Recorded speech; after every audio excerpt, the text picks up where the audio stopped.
So you're telling me your ultimate ambition is to go to Mars, not the 440 million, right? But I want the money to be able to make sure I have three times as much needed to pay. So you're hustling to go to Mars. The way Okay. Gary hustles to buy the jets, he's hustling to go to Mars. I like his better. No, I'm super happy. Jonathan, I think you should document, you should literally document your journey to Mars, bro.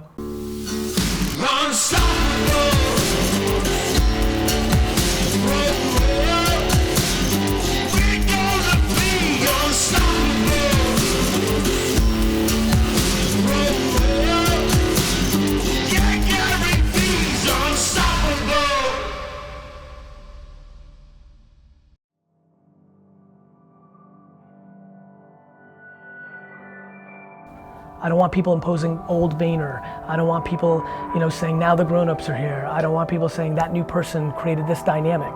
People are confused. People just don't know who I am. And so I need to unconfuse in a real way, and I need to start with the people that I think get it, or as close to it potentially as I think could happen, and then chip away at what is the last piece, or the 7 pieces, or the 9 pieces. Like, what is it, on an individual basis.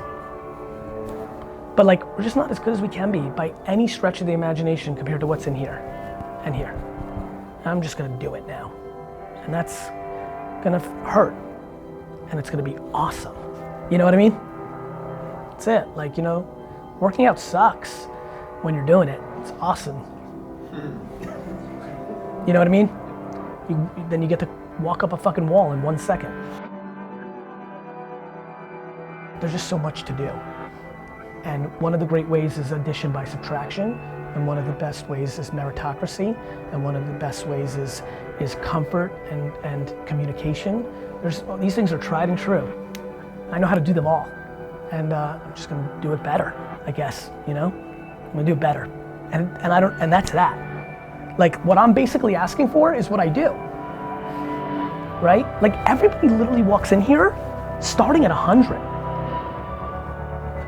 And then through political behavior, they start losing, or if they're just not good at their craft. I mean, it's important. It is important, and we've had that in our ecosystem, but this is a game of the truth versus the perceived truth. That's what this conversation's about.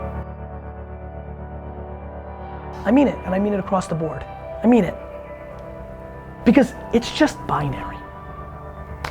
Either you just blindly believe that all the intent's right and this is a moment in time, and if it's too long of a moment in time, that your move will be, I'll go talk to Gary, and then I'll get the 411 and I'll go back out, or you don't. That's it. Those are the models. That's it. Either it's all good, always and forever, it's the greatest.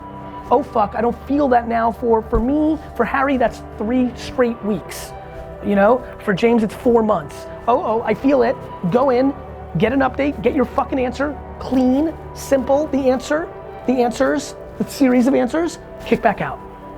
That's what I want. And so when you're producing content, because of the search capabilities, because of the utilitarian nature of the content, people will post about food on Instagram and on Pinterest. There's much more to do with it on Pinterest. It has the intent for it to be deeper and more complex than this is what I'm eating, or this is a good picture of my sushi, and so the utilitarian nature and the publisher magazine kind of DNA is a very important thing as you read this chapter to understand.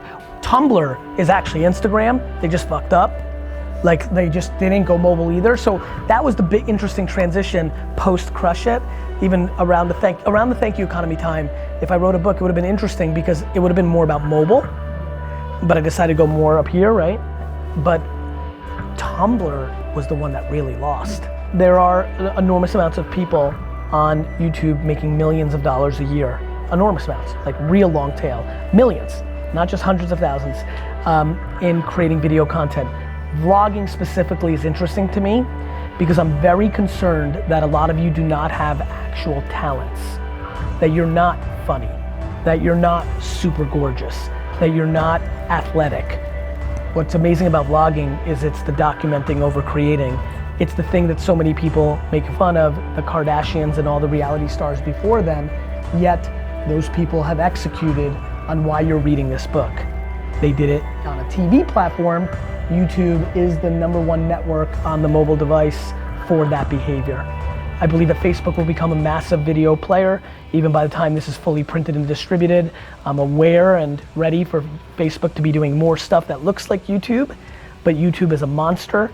And if I have one core recommendation, if you just don't know what to do, if you can't figure out if you want to be the #1 authority about pajamas in America, the #1 move you should do is to document your day with your phone or fancy camera and put it up daily on YouTube under the context of a vlog.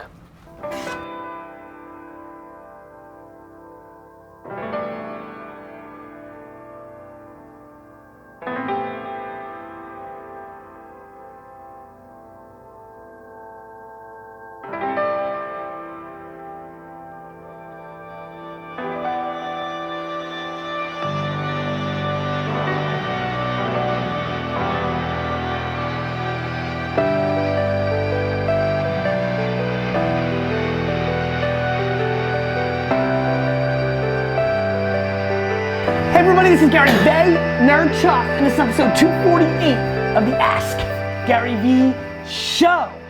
Okay. What's your name, man? I'm Jonathan All right, Jonathan. LeClaire from Richmond, Washington. I love it, man. What's your question? Okay, so when you started the 2017 Flip Challenge, I decided to try doing that selling books. Let me just say one thing. Jonathan. I apologize because it just has to be mentioned for everybody who might not know this. The reason the 2017 Flip Challenge happened was because I was on the Breakfast Club, we were doing our thing, and he said, okay, give a practical piece of advice. Because I'm good and I didn't fold and feel sad, I came up with one on the spot, which was go buy stuff at the dollar store and thrift stores, sell stuff in your house, and now there are tens of thousands of people selling stuff. I'm getting crazy emails of like, I had no money, now I have $4,000 because I sold all my clothes that I don't wear. So it's been huge. I'm glad you jumped on it, and thank you, Charlamagne, for having me on the show to create that little micro movement. Go ahead, Jonathan. Yeah, okay, so we made progress on that, but it's going slower than I'd like. We've only made a couple $1,000s. Only made a couple thousand. I want to punch him Oh in the my face. God. Punch him. Only made a couple thousand? Come on, bruh. How much did you have before? 0. You know, see, that's the problem with a lot of these kids nowadays. They want it now instead of realizing that you just gotta appreciate the process. And I'll say something about Jonathan. I can tell that him and his homie wanted to be smarter. They said, wait a minute, right? Like I can feel it from him. Jonathan, here's what I'm gonna say. If you wanna be the platform, that's such a big game. Everybody wants to be Uber and Airbnb and Amazon and Google, right? I don't want to be the platform. Like I want to still use Amazon for reselling. I just want to get the donation so I don't have to pay over for the donation. I know that. You want to be a platform. Okay. You want to be a collection platform for the inventory so you can flip it. The problem is you have 0 awareness. Okay. You gotta be annoying. Like you gotta be DJ Khaled levels of annoying. You've got to be, Like seriously. Charlamagne is a fucking asshole, but he's my favorite one. Absolutely. You gotta be a lovable asshole. There's nothing wrong with selling yourself. Jonathan, before you worry about scale, like I'm worried that you didn't put enough, like you could, like one thing that people don't realize is there's a lot of different ways to flip, meaning you went to books. That homie Resi Resells made a lot of money because he just went all macro. He just bought every book and just made the ARB and then decided what to do with the bulk books. Every single person watching this right now can go to Marshall's, buy sneakers, flip them on Amazon and make money. Every single one. Now, some people are happy with $2,000 for 11 hours of work this week. Others aren't. You've got to figure out if reselling fits your ambition or if you need to be doing something altogether different. What reselling is really good for, in my opinion, is for people that want to make under $100,000 a year with the 19 hours a week that they waste. That's set. If you get really good, and you're lucky. I was giving that advice because Emmy was pushing me like, I got nothing. So I was doing that, I said dollar store, I was like $6. Yeah. Buy 6 tchotchkes, make 11 back, go buy 11, 11 tchotchkes, 19 back, go buy 19 tchotchkes, $43 back. When I hear 2 kids got 2,000 to start, you could make, that's a $10,000 sneaker flip from Marshalls. I wonder what he wants. Like, what would be a number that's a good goal for you? Like, what do you want? What would make you happy? Well, what time scale? Yeah, but like, so okay, let's go there. What's your time worth, bro? What's your time worth per hour, Jonathan? Like this last week. No, you've got this thought in your mind of my time is so fucking valuable that I've got to make it efficient. In your mind, what is the money you want to make per hour? Well, I don't like have a time work per hour. I just have a goal for like about 15 years from now. What's the goal 15 years from now? A couple $100 million. A couple $100 million. Good, man. Okay. Call me. Not like vague. I have an actual specific number. It's 440, but that's because my ultimate ambition is to go to Mars. To go to Mars? Oh, yeah. Well then, dude, so you're telling me your ultimate ambition is to go to Mars, not the 440 million, right? But I want the money to be able to make sure I have 3 times as much needed to pay. So you're hustling to go to Mars. Okay. The way Gary hustles to buy the jets, he's hustling to go to Mars. I like his better. No, I'm super happy, Jonathan. I think you should document. You should literally document your journey to Mars, bro. I'll watch it. All right, man. Good luck. Let's move on. I mean, listen. I think that would listen. That's an interest. I've never heard that before. He's selling books because he wants to the world. Wow. Let's get one more.